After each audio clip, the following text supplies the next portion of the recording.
You, put that, My voice should always carry. Okay.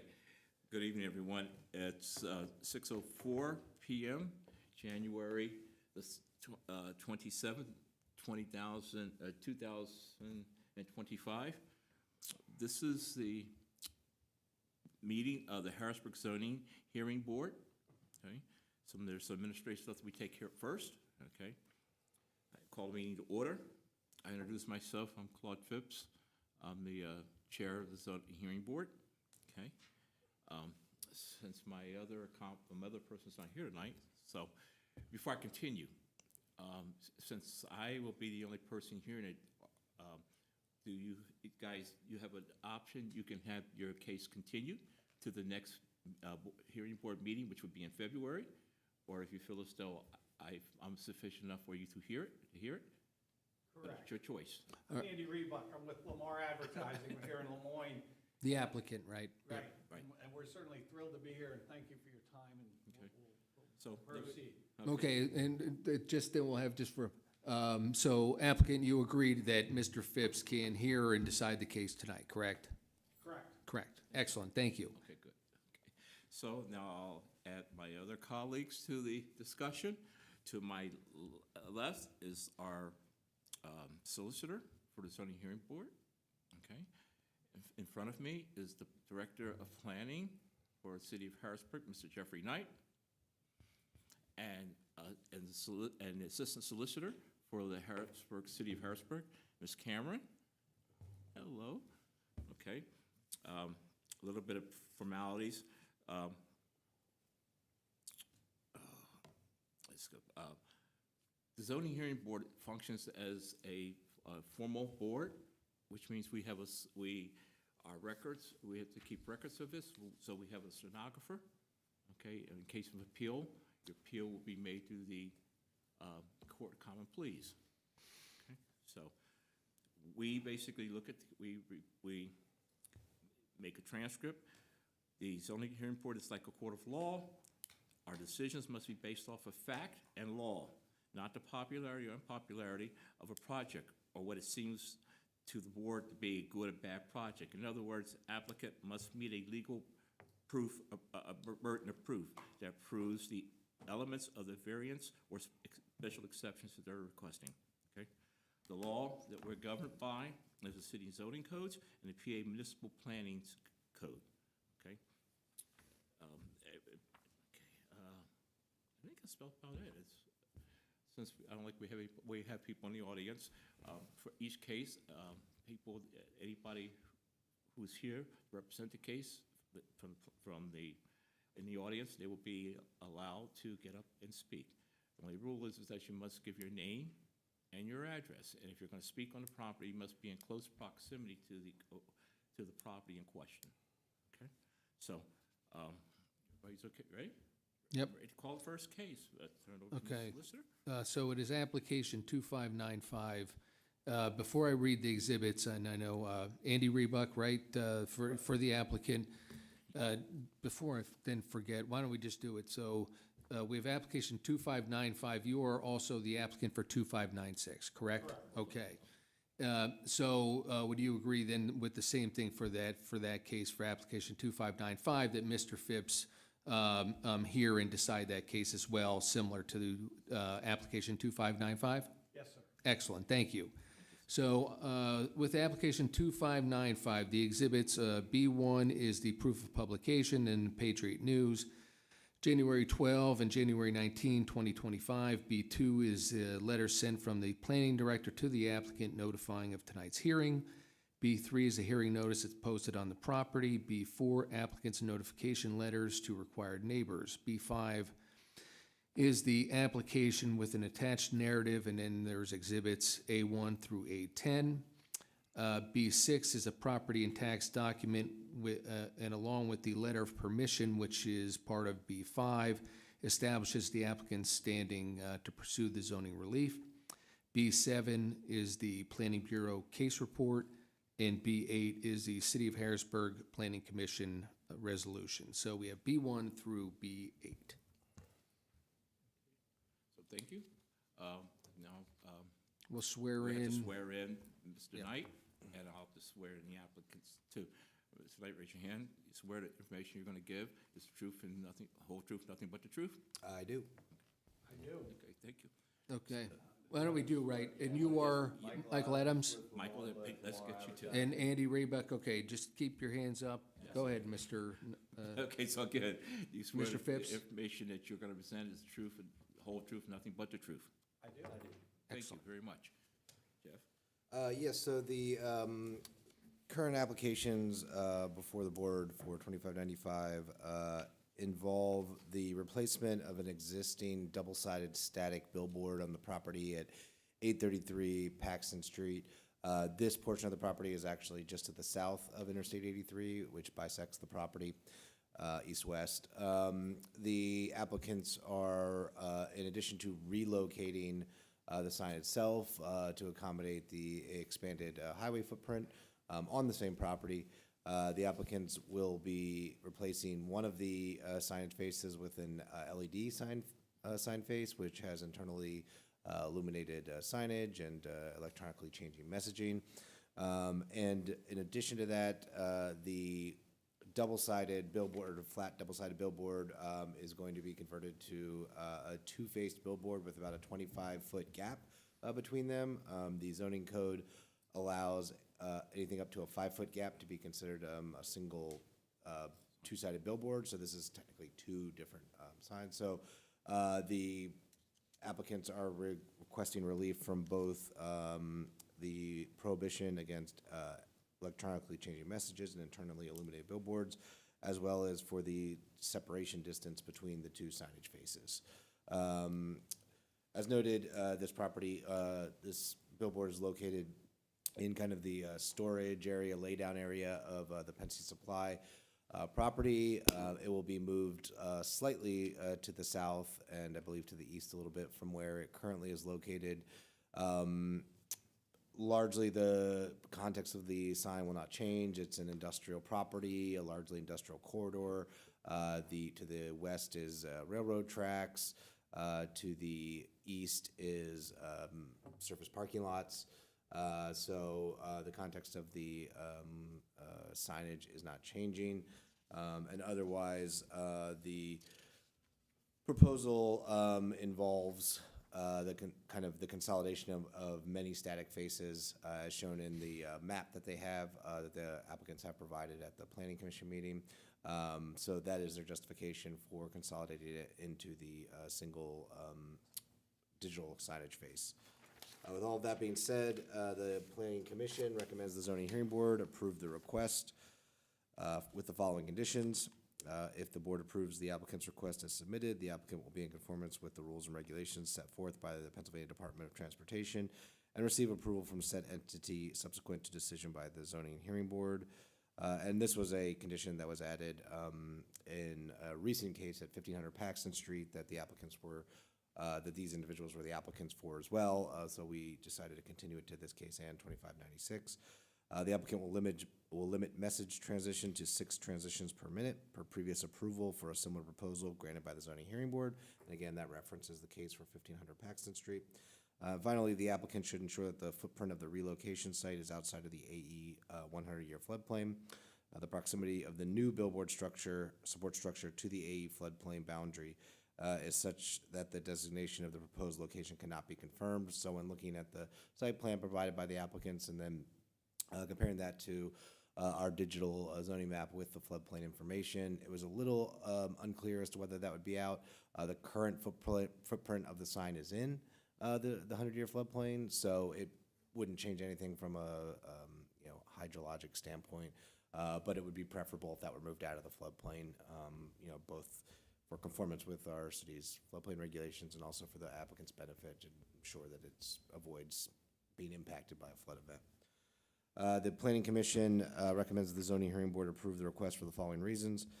The variance relief requested by the applicant is intended to offset the loss of 18 structures with 30 signage faces at various points along the stretch of Interstate 83 running through the city due to the highway widening project, and a similar proposal was reviewed and approved by the Zoning Hearing Board in November 2023. As the property is located in an industrial and auto-oriented corridor and will face a widened highway and railroad, its installation should not be detrimental to the general character of the neighborhood. Thank you. Okay, thank you very much. The applicant? I'll give three quick thoughts. Again, I'm the general manager of Lamar Advertising, the billboard company here. Yes.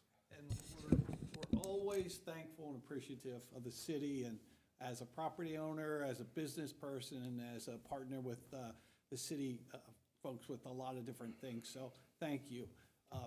The PennDOT project is a kick in the rear end. If you're coming in northbound on 83 and you cross the river, between the river and like 19th Street, you would have seen 18 billboard faces coming and going.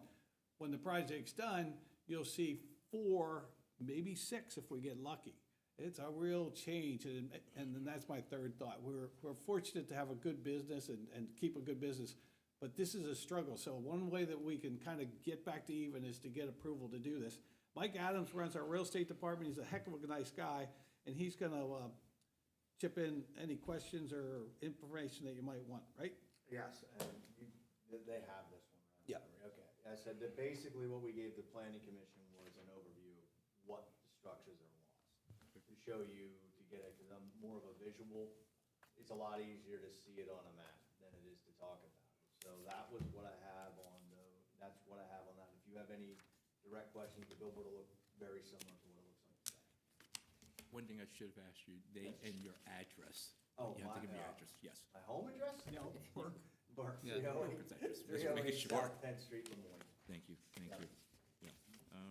That's been the home of the billboard company since 1930. Oh, wow. Isn't that amazing? Yeah. General There's a outlet. lot of that's them going good. up down that street, Yeah. yes. And Yeah. Jeff, I was going to ask you a question.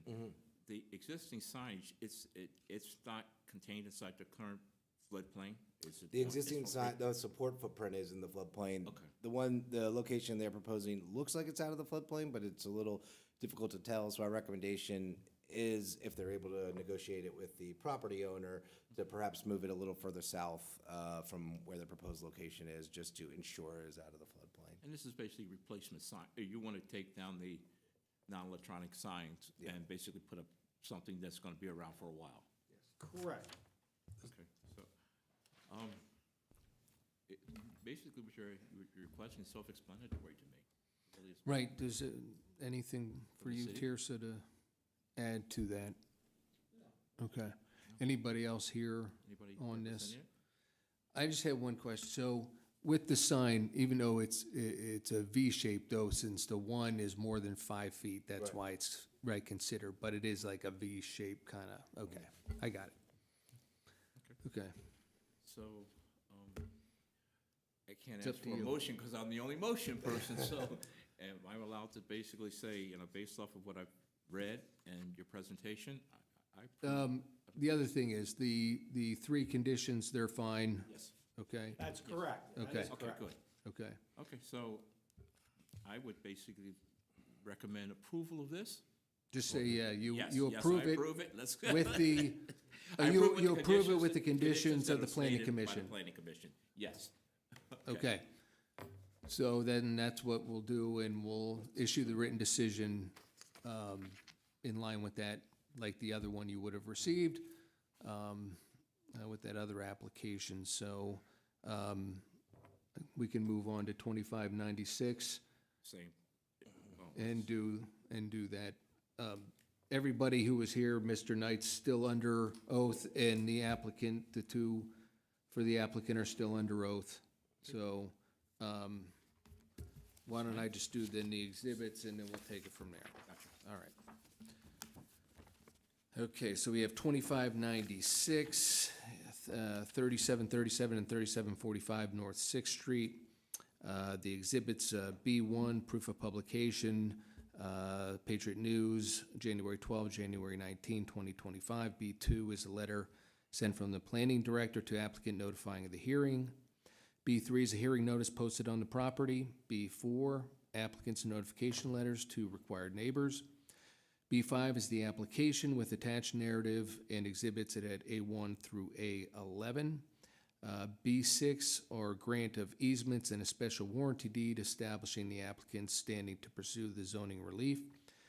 B7, Planning Bureau case report B8 is the City of Harrisburg Planning Commission resolution. So with that, we got B1 through B8.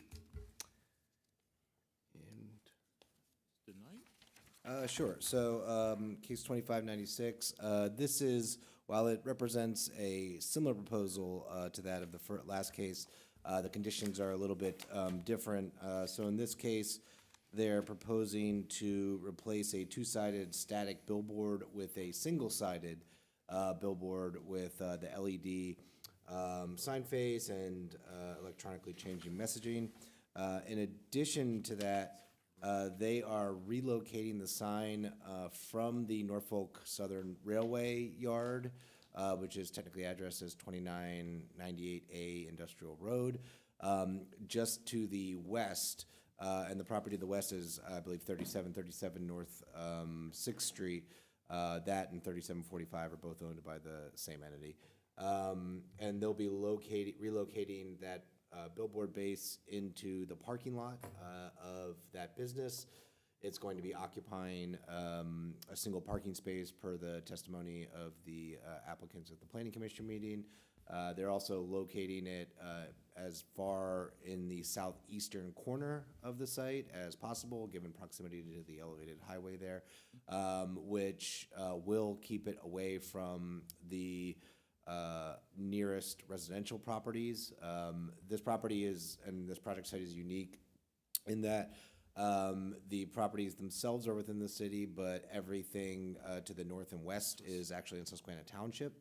So the residential properties that'll be impacted by this, or that are within the buffer area are located approximately 150 feet away, I believe, from where the proposed new signage location is. And then in addition to that, so they'll have an off-premise sign within 250 feet of the residential lot line. Now, the justification for this is similar. It's part of a larger consolidation of signage faces, lost like highway changes, and also modernization of the applicant's inventory. Having one digital signage face as opposed to numerous static faces is not only better for the applicants, but results in the loss of visual clutter along these corridors. And the property or the signage face will be facing to the east. So it will be overlooking the Norfolk Southern Railway Yards, the industrial properties along Industrial Road, and the Interstate 81 highway. So it will actually remove a signage face towards the residents of Susquehanna Township. So that all being said, the Planning Commission recommends that the zoning hearing board approve the request with the following conditions. If the board approves the applicant's request as submitted, the applicant will be in conformance with rules and regulations set forth by the Pennsylvania Department of Transportation and receive approval from said entity subsequent to decision by the zoning hearing board. And the applicant will limit message transition to 6 transitions per minute per previous approval for a similar proposal granted by the zoning hearing board. The Planning Commission recommends the zoning hearing board approve the request for the following reasons. The applicant has previously received relief for an electronically changeable LED message board from the zoning hearing board in November 2023, and both the current proposal and the relocated one at 833 Paxton Street will result in the consolidation of static sign faces via LED message boards, creating an overall reduction in the amount of visual blight. With respect to the height, the proposed off-street sign will retain the same height as the existing sign located 147 feet east of the proposed site and is necessary to permit visibility to passersby on the elevated highway to the south. The applicant's off-premise signage mitigates potential impacts on residential properties to the north and west by proposing a one-sided billboard which faces east, overlooking the Norfolk Southern Railroad tracks, warehouses along Industrial Road, and Interstate 81. And finally, because there's an existing billboard visible to surrounding residents that is being relocated as part of this request, the project will not introduce a new off-premise sign and thus will not create a new visual obstruction. One question I have for you, Jeff. This, and I saw this sign is going to be elevated pretty much, 40, up to 40 feet above the ground, or? I don't remember off the top of my head, but I was gonna ask that, it said like the total, whatever with the sign, it looked like the top of the sign may be like 68? It's 68? 67 something sticks in my head, I can find out exactly, but essentially, if you look at the sign height that it is today, it'll almost be identical, Identical. because Right, it's Interstate over 81, 40. It's not perfectly level, but it's pretty close. It rises to the bridge, but it's going to be virtually identical to what you see today. My That- s- That's correct. Yeah. And my second question is Susquehanna Township, because when you said 3700 block of North Sixth Street, I said, wow, you're right on the borderline. Okay. Will there be any pushback from Susquehanna Township from their planning organization? I both sent them a letter, I've spoken with them, and sent them a copy of the proposal before we even submitted it. And they Yeah. have Yeah, just want to make said sure. nothing Yep. back. Okay, I was gonna say, we have received nothing from Susquehanna Township. okay, good. Right. Okay, thank you. So, when we started asking about your project, I just said, talk about the project. I just had one thought here, and we have a really good relationship with the railroad folks. I mean, they're a big property owner. Yeah. Not only here in Harrisburg, where we have, 50 to 100 billboards on their properties, but across the nation. But they grew, and they took what were 3 tracks and made them 6 and put us right in the middle. So the guy that runs the yard there said, we can't get you safely to your billboard, because we can't stop the Amtrak trains versus the Norfolk trains. So we've been very limited. We've been in maybe 2 times over the course of the 2 years. And so the railroad fully understood. They said, we know you have to take your board down. They were crying about it, but, because they like the money. But this was the answer, was to get relief from the city with the variance we need, and then move it up to a single-sided unit right at Yeah, 'cause there's 100 no yards great away transition maybe, right, across those Mike? tracks, right, safely, yeah. 167 feet. Yeah, thank you. Anything to add? No, I said Jeffrey provided you with that. And Yes. essentially, when you're standing on the new tracks, you can raise your arms and almost touch between the cars. I've been up that area, It's tight. Michael. Okay, so is that the 2 conditions? There's 2 conditions, correct? That is 2 correct. conditions, fine? Right? Yes. Okay. Okay, Mr. Phipps, Pretty good, so. pretty, I move to, I'm gonna approve this with the 2 conditions stated by the planning commission.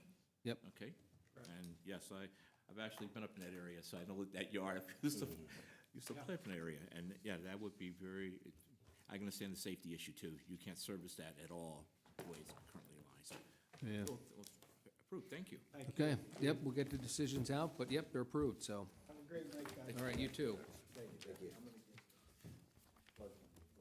Okay. Excellent, thank you. My concern was the Susquehanna, because it's right there on the border. Yeah. And that's why at least they notified them and everything, and, And the residents are in Susquehanna, it's commercial coming back to Harrisburg. It's Right. movie studio, the studios and cleaners and stuff over in stores, so. Okay, so, yep. ready. So, ready, okay, so I'll turn it back over to you, Mr. Connors. Okay, so we are application 2597, 2300 North 7th Street, and are you Mr. Ali? Okay, Mr. Ali, so you probably heard me in talking to the other applicants. Are you agreeable to having just Mr. Phipps, the chairman of this board, hear the case tonight and decide it? Otherwise, there usually is another board member, which it would be then a quorum to be able to decide this. But then it would have to be continued to next month. So you have the option to agree to have Mr. Phipps hear it and decide it tonight, or agree to continue until next meeting. Up to you. Okay, so you agree then Mr. Phipps can hear it and decide. I apologize. I've seen you before, and I've met you, and I've got to make sure. It was just, it was something, a passing thing, but, okay, thank you. Okay, so let me read in the exhibits. So we have B1, proof of publication in the Patriot News, January 12th, January 19th, 2025. Letter sent from the planning director to applicant notifying of tonight's hearing. B3 is a hearing notice posting on the property. B4, applicant's notification letters to required neighbors. B5 is the application with a photo of the parking area and the plan for the rear parking area. B6 is the installment sales agreement and the deed establishing applicant's standing to pursue the zoning relief. B7 is the Planning Bureau case report, and B8 is the City of Harrisburg Planning Commission resolution. So we have B1 through B8. Right, Mr. Knight's still sworn in from the prior applications. Yes, so 2597, the applicant is proposing to establish a meat processing use on site, which is permitted by right in the industrial district in which the property is located, and is therefore requesting relief from the off-street parking requirements for such a use, which are outlined in section 7-327.6 of the zoning code. Per those regulations, the proposed use would require one parking space for 1,000 square feet of gross floor area, or one space for each employee. Based on the floor area of the building, the proposed use would require 7 off-street parking spaces. And as the board members can see in the documentation provided by the applicant, there was a informally lined parking lot, I guess I'd say, at the rear of the property. That was done, I think, sometime after September 2023, I want to say, looking back at Google Street View images, and may have been an effort by the either current or former, I think the applicant's in the midst of purchasing the property, current or former property owner to create, spaces on site to accommodate new businesses. Now, the issue kind of becomes with respect to the site plan that they've given you is that they've got 2 spaces on either side of a central drive aisle, but the spaces to the right as you go in, their formal establishment through, this process would basically cause the vehicular access to this property to be blocked, as well as to the property to the north.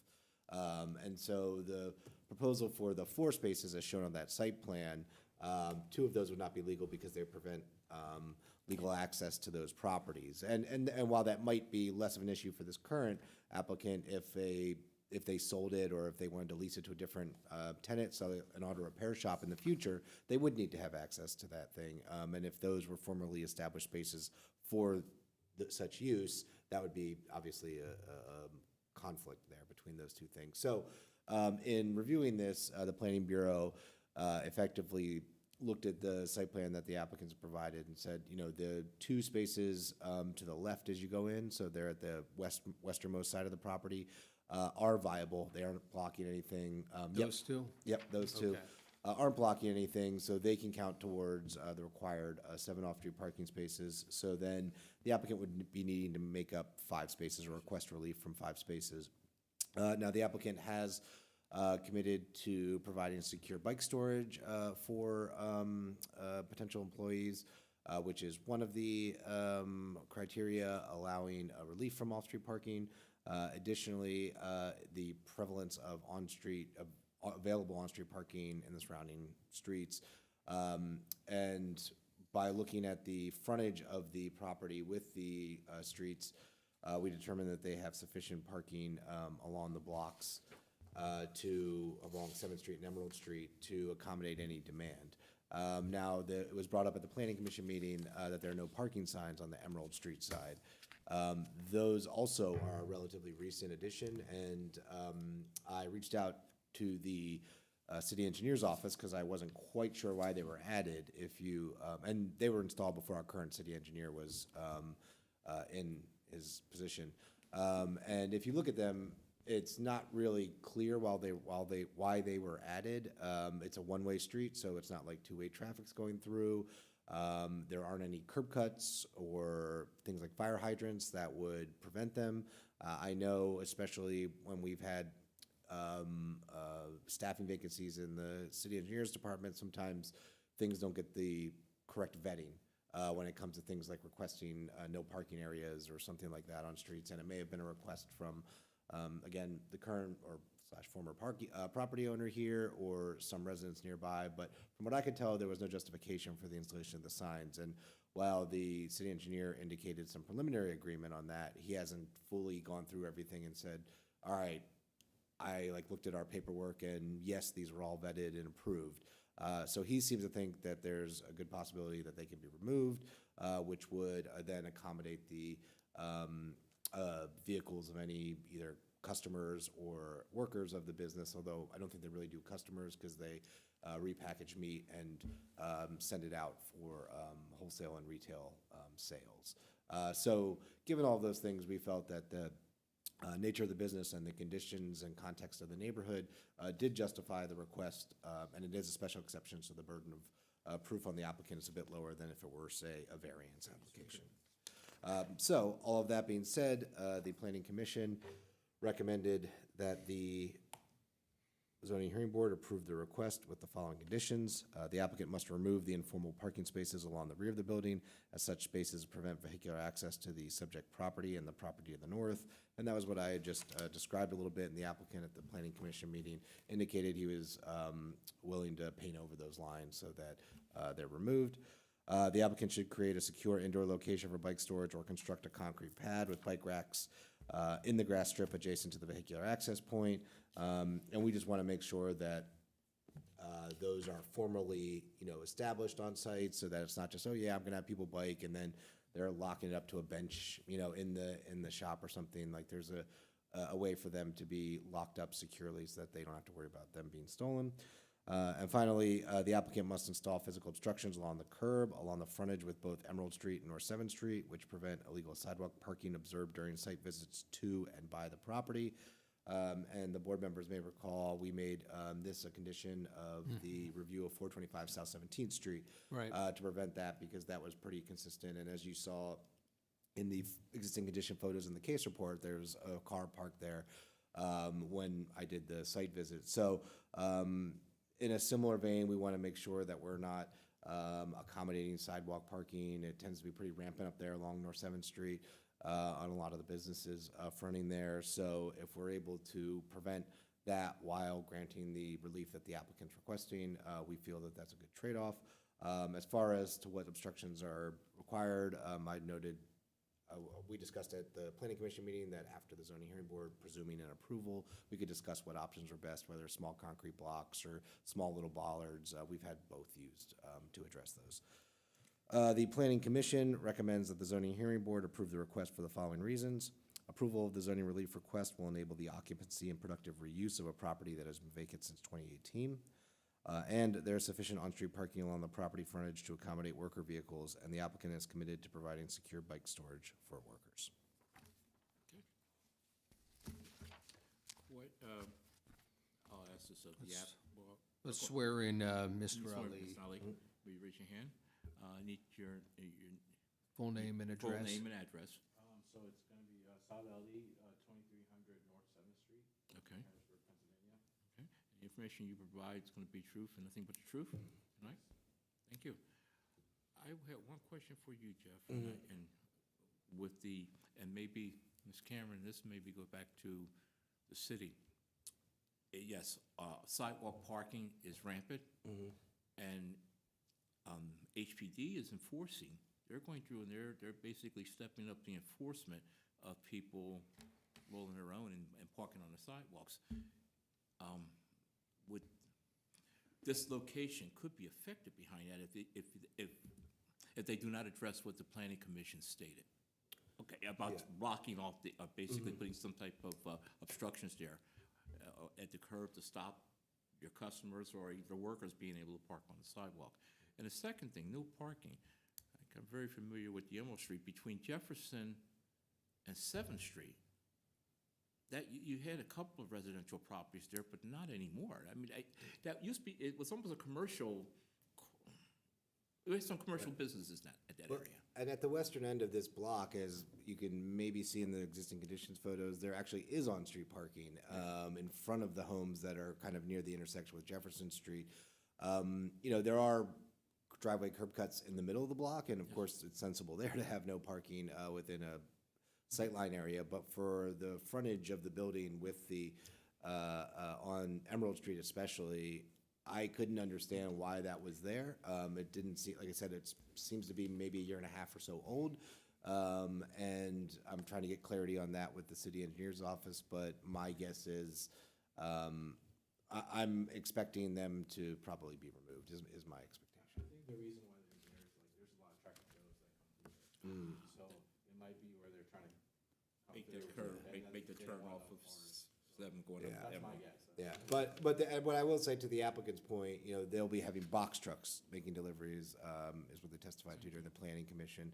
And actually, I'm not even sure that Emerald Street or any of the streets that it would feed necessarily are appropriate for tractor trailers. So I don't know that like necessarily you'd be getting a whole lot of these along there. And in the event that that a tractor trailer is delivering to either this property or just to the south on Emerald Street, there is parking along 7th Street that they can use and park in front of the property. Well, I was also, had the information that was in the comp plan, remember the comp Yep. plan, 7th Street was the major corridor that was basically trying to be addressed. Right. Will this have any conflict with, if we choose to implement that plan or pieces of that plan? I mean, I don't think so. I think what the comp plan envisions, what it envisions for pretty much every neighborhood and corridor is having an active corridor with occupied properties, and not having, vacant properties, vacant lots. And so, promoting the type of, economic development that would actually, occupy properties and provide economic, opportunities for, residents.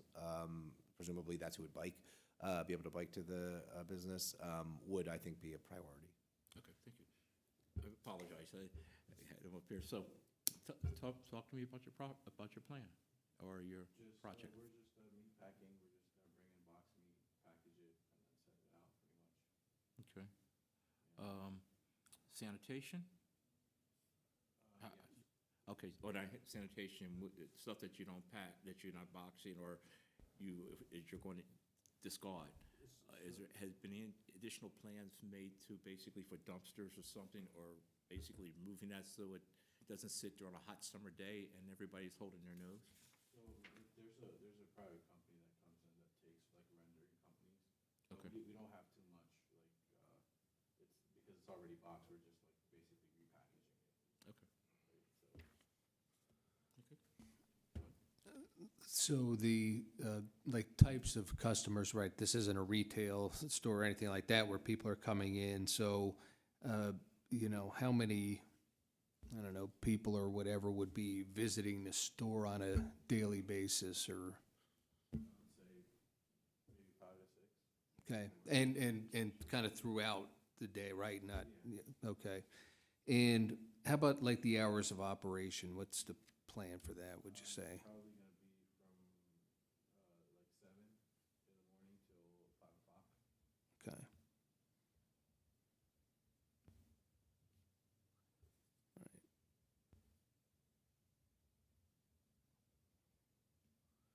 Okay. And the 3 conditions, then I know that I saw the discussion, obviously, at the planning commission, because I know applicant was kind of wondering, like, what would I need for the 3rd condition to kind of stop the sidewalk parking? And so if it's approved, that can kind of be worked out, correct? Yeah, Jeff? I mean, Yeah. we try not to have a one-size-fits-all. Like, I've had people do kind of like lower, thicker bollards that are maybe 18 inches, so they're kind of less visually obtrusive, I guess, but you can't drive over them. I've had the applicant for 425 South 17th Street did like 3-foot-high ones that were a bit skinnier, but spaced closely enough that they prevented encroachment. So small little concrete blocks, if they're large enough and sufficiently proximate to one another, would prevent driving onto it. So it's kind of, we want to provide at least a little flexibility for the applicant to find something that works for them in a cost-effective manner. Right, And again, and it is something that the planning commission has recommended and this board has approved for other, when it's really an issue, and in this instance, it is for that location, Right. so, yeah. Okay, Would like markers work? Like, they have like curb markers. Usually that's what a lot of the. You need something that's an impediment. yeah, like it I'll needs to- stop, Yes. Yeah, like anything that's- immovable, Yeah, right? it needs to probably be, higher than most vehicles' wheelbase, so that they can't drive over it, essentially, so. Which is why you were saying the lower, something lower but wider, but Yeah. you can't park. Yeah. Right, and it would be more, right, I mean, centered in the sidewalk so they can't, What would be like Or, along the you grass know. strips that are like right along the curb, so there's room to. Oh, put the these- strips, right, Yeah, okay. there's room to put these in without blocking the actual sidewalk. Okay. right. But if they're parking, like if a passenger wants to get out, would that be like, how would that work? So, I mean, you could put them 5 feet apart or even 10 feet apart. Somebody can't drive through those for the most part and still gives people. Right, it's not just a consistent thing, it's every so often, so Right. then a car can't It's not fit. like a fence, basically, that you're putting. in. Right. Or Yeah. Right, it's just across- so many along the thing, so to prevent, anybody parking there, pulling along, Yes. it definitely could be some distance between them to work that, yeah. Okay. Okay, so, I'm going to approve this based off the recommendations made by the planning commission, but really paying attention to item number, the third condition, because you've asked questions about it, and I'm visualizing, and I don't want this as a city revenue generator, because it will become one if people don't adhere to it. And by putting a bollard, something there for prevention, it'll have people move, not make an attempt to park on the sidewalk. So, but So you'll approve with the three conditions with the three conditions stated, yes. by the planning commission, okay. Yes, ma'am. All right, So thank written you. decision will be sent to you within 45 days, it'll be less than that, and that's it, though, and then you can just work on whatever I'll send you that will some- be, but yes, the, Yeah, we have some photos of some recent installations that I can send you, or a couple other options. Sounds good, thank you, appreciate it. great, thank you. Thank you. So since I'm the only one, the meeting is officially adjourned. All right. Okay, and I'll see everybody next month. Yeah, I remember Hopefully on you'll the see seventh, you with Mr. Hobbs. yeah, on the 17th street, I remember that, because we had that discussion about people parking there, and Tom's organization is starting to enforce, and people are screaming. Okay, but again,